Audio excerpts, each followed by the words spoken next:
Jangan. Abang nak tengok lontong dia. 2,5 Kita dekat Rahsia Bidadari. Just cross over daripada Woodleigh Mall sana, Woodleigh MRT Station. Tempat duduk chill, open, luas, ada kipas, nasi lemak bidadari. Tengok ni, kita ada this cutlet. Kita baru je goreng, tengah panas lagi. Kita ada wing baru goreng dengan all the goreng-goreng kat sini yang semua baru goreng. Tengah panas, tengah fresh. Kalau korang rasa masih sejuk, kita gorengkan balik semua. Boleh tak? Yes, boleh. Siapa cakap tak boleh? Betul tak? Sini Semarang boleh je.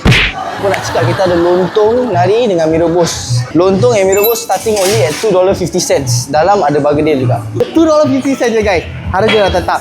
Ini harga dah tetap. Kalau boleh kita nak kasih terbalik ya? Alah. Kalau nak add on apa-apa, this is all free for $2 lah.